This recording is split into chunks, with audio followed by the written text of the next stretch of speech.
right, friends, we are back with your favorite podcast show of the week. It's Location Weekly. It's episode number 569. We're recording on May the 16th. Briana, how are you? I'm doing good. I'm doing well, I should say.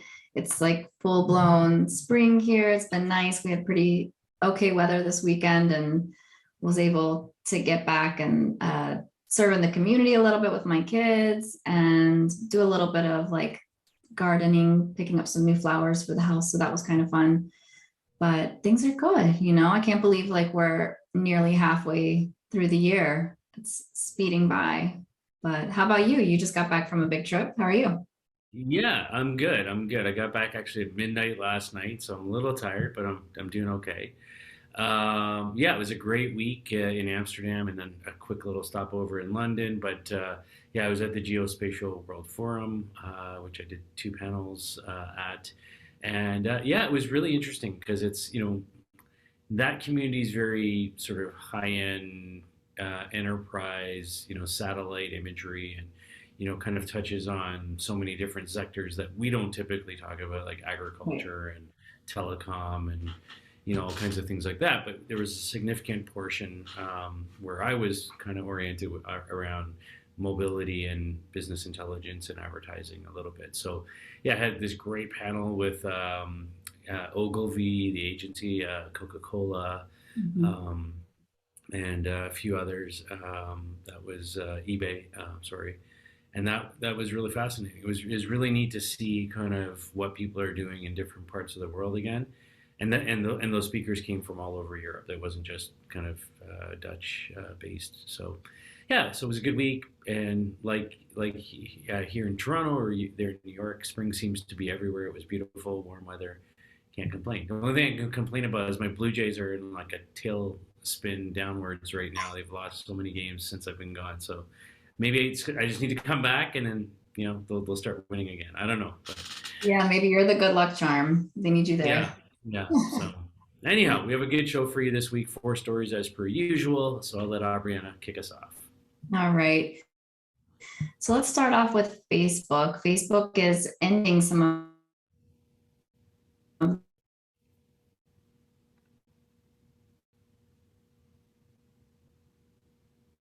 their location, I guess, when you're visiting other cities or in the same area as you, as well as local weather alerts. Um, Location history and I think background location. These are all that were, they're sunsetting these at the end of the month, so May 31st, no more. And then if you are interested in having access to the data or downloading that data, you need to do that by August 1st, and that the data will be deleted after that date. Now, these tech changes or product offerings don't necessarily ensure that this type of data, these data feeds will just cease to exist. I highly doubt that, right?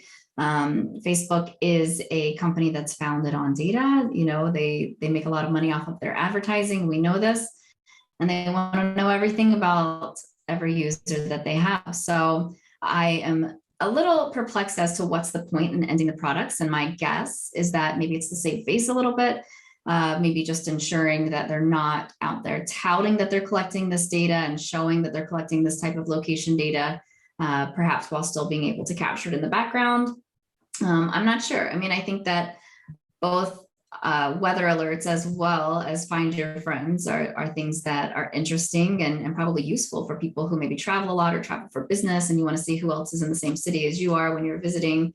So, it's interesting. There was not a lot of information in terms of the why. But, there's also a lot of other movement that's happening around Facebook and Meta as a whole, and several tech giants with hiring freezes, different layoffs. So there's just a lot of, I think, tumultuous ground that's happening, whether it's on the product front and capturing location data, or just with the growth of these companies in general. So TBD, we'll have to keep a watch on this and a pulse on like these changes that are happening here. But what do you think? What do you think the reason is behind some of these adjustments that they're making? Yeah, I think it's really hard to say. I mean, I know, if we go back a little bit in time, when Apple, made all their privacy changes, to the IDFA and so on, Facebook was up in arms, as were several others, because, they were worried that they weren't going to be able to have access to the same data they've always had access to, and that would limit their ad revenue and so on and so forth. So I do wonder, specifically around location data, if the sort of trying to keep up with the technical requirements of what Apple's put in force, or the limitations that they've created, are making it so that it's not, the sort of the cost benefit for them in maintaining these services isn't there anymore, right? That's kind of where my head is at.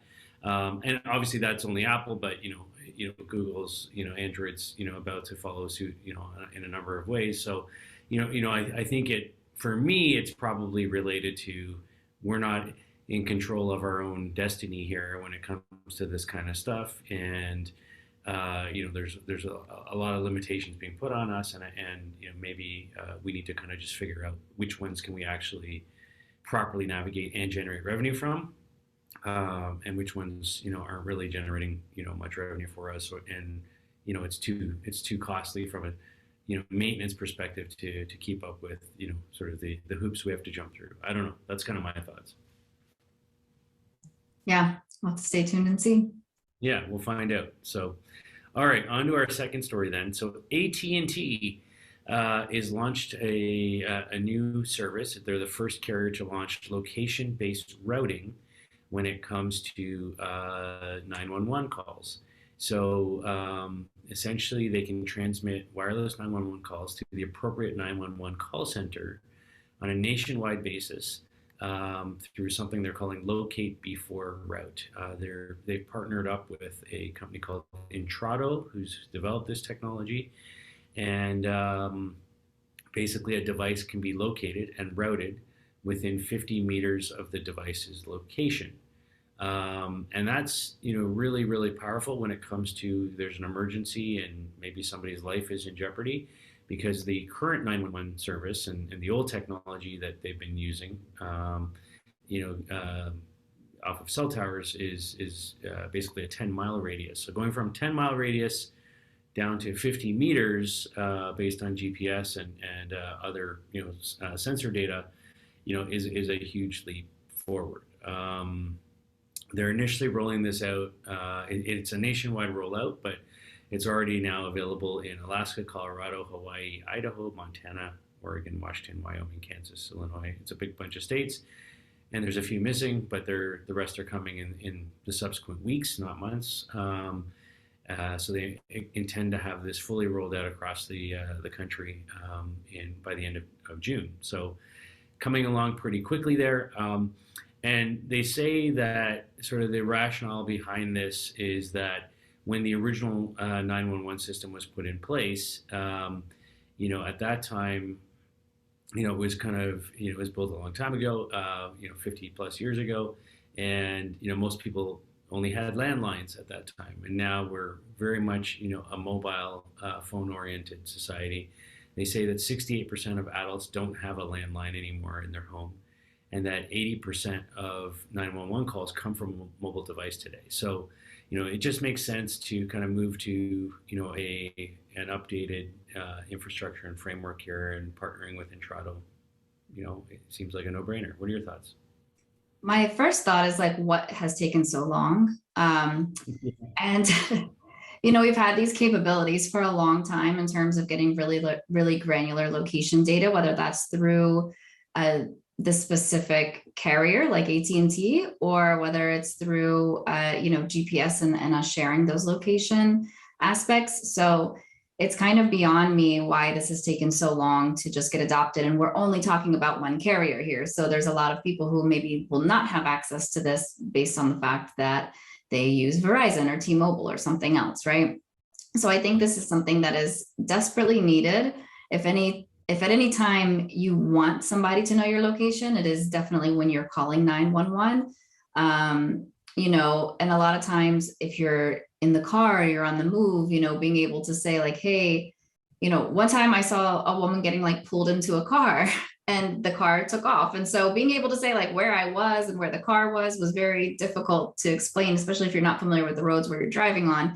So you can just imagine like having something, an infrastructure where it just can automatically report where you're calling from, the direction that you're going if you're on the move. I think this is one of those aspects where we absolutely, as citizens, want to share our location when we're doing that. And maybe if not, then there's an anonymous line that you call separately, right? But in case of emergency, like I want somebody to be able to find me. So I'm happy that they're doing this, but I am hopeful that this will just be like the first of some quickly scaled across like all of the other carriers and just available, as much as possible for all of those that are calling from a cell phone. Yeah, you would think it should be like just sort of available everywhere, right? Not something that's sort of a competitive advantage for one carrier over another. But Or can I text? Like, can I text because I can't talk? Or, like there just needs to be just simple, basic functions for situations. And yeah, I think that in a case that makes the most sense, we're the furthest behind from implementing to the technology, not necessarily the technology being available.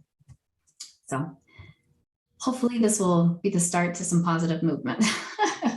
yeah, there you go. All right. So we have a new partnership that we are announcing, or was announced this past week, but TikTok and Foursquare are partnering now on in-store visit data. This is not new for Foursquare. They've been doing this for a long time. They do this across a lot of digital campaigns in order to measure campaign efficacy.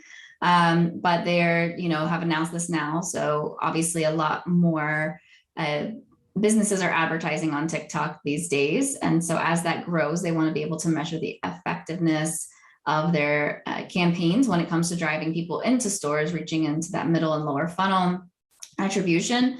And Foursquare attributions used by, they're touting over 1,000 brands and over 550 publishers and platforms. So they are just trying to help advertisers, one, understand, is the campaign effective? And two, how do we tweak the campaign in order to reach the right audience, perhaps to improve that? So TikTok has also debuted a new service that's called Pulse. And which is interesting because we launched a Pulse product years ago when I was at Digital Envoy. So it's kind of a blast from the past, but it's a contextual advertising solution. And they are letting advertisers put their brands next to the top content. So for the For You feed, they're adding more and more categories of content where brands can place ads next to specific content around maybe beauty or fashion or cooking, gaming, anything there. So I think they're really trying to get this more contextual play as well as bridge into a full-on advertising ecosystem.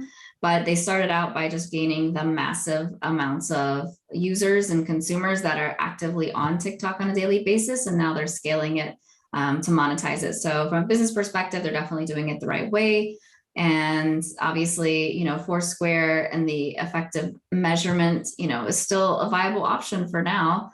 So we'll see how that, I would say, progresses in terms of with the location data dwindling down and third-party data being less and less available. It'll be interesting to see how scalable that solution is for the long term, but for the near term right now, I think this solution and this partnership makes a lot of sense.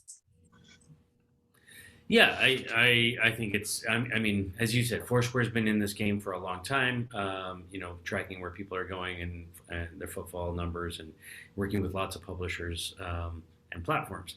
So I think, this to me is really about TikTok it has been on a huge growth spurt.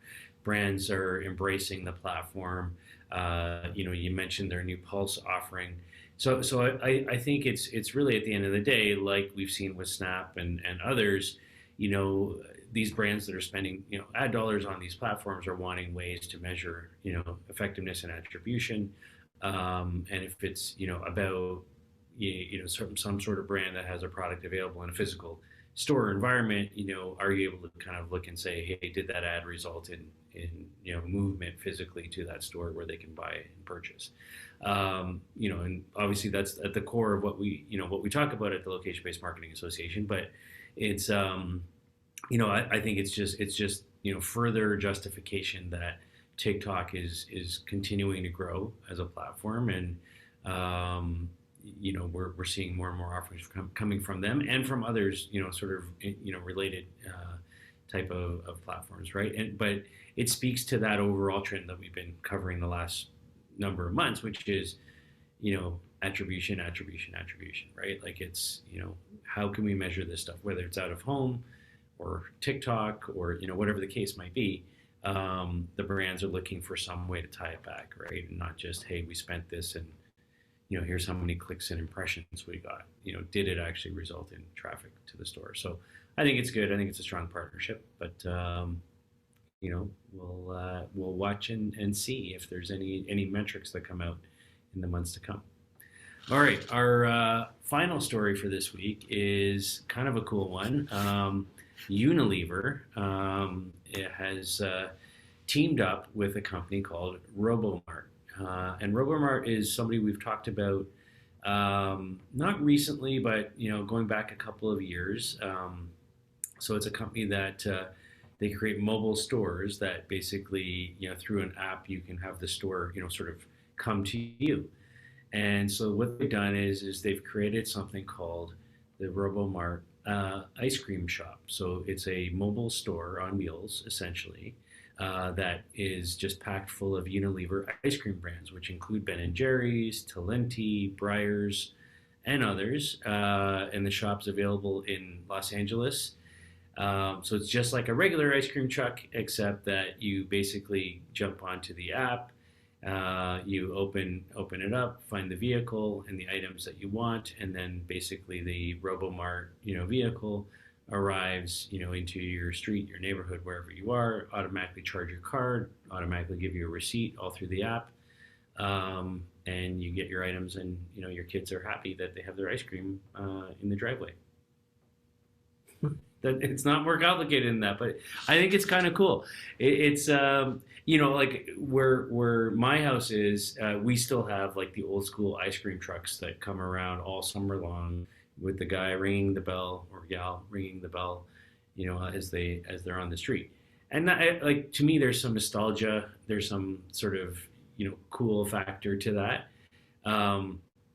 But I like everything else, whether it's Uber Eats or as we talked about last week, ordering items from vending machines and having Uber Eats deliver that to you. To me, this all sort of fits into the same sort of realm of convenience, right? And hey, I really need that ice cream right now. I'm busy running around with my kids here at home. I don't want to put them in the car and drive out to go get it. So let me just hail the ice cream truck, with the Unilever products through the RoboMart app. What are your thoughts? Yeah, one thing I love about her new neighborhood is we also have an old school ice cream truck that drives around, or a couple of them, and it's also hailable. I just text or call a guy. Yep. So come Yep. to this place. But yeah, I mean, I think this is fun. Like, again, the on demand, the convenience factor is super. It's great. Like, we need more of that in some ways, right? And like, my question really is more around the scalability, but if it's offering more than just ice cream, then of course it's a great value proposition in my mind, right? And I just, it's simple. It's not anything crazy. Like, we've been hailing convenience vehicles for a number of years for a number of reasons. So it'll be interesting to see if this does scale and if they roll it out to other cities. But I would be hopeful that, specifically here in New York and bigger cities, that it would be coming soon. I like it. Bring it to Toronto. We have hot, humid summers up here. Let's go. Yeah, and I guess my only other thought on this is, why I would, I guess, even though I do have kind of the old school ice cream truck that comes around, why I would still consider this is really, if I have that kind of brand affinity to my ice cream. If I'm a Ben and Jerry's ice cream person, and this is a way to get Ben and Jerry's, on demand, then I can see that, right? Whereas the old school ice cream truck isn't carrying, these sort of, national brands, right? They're carrying like literally soft serve and popsicles and whatever sort of stuff there, right? It's not typically the big brands, but at least in my neighborhood. but Yeah, same. equally fun. So, all right. Well, that's our show for this week. Thank you, everybody, for listening and watching. It's been episode number 569 of Location Weekly. Thank you so much for your time. Please reach out if you have story ideas. I did get one that just came in that we'll include next week. So, don't hesitate if you have story ideas that you want to share with us that we can include. Give us some likes and some love on whatever platform you're consuming this on, and we'll see you next week for another show. Take care, everybody. Bye.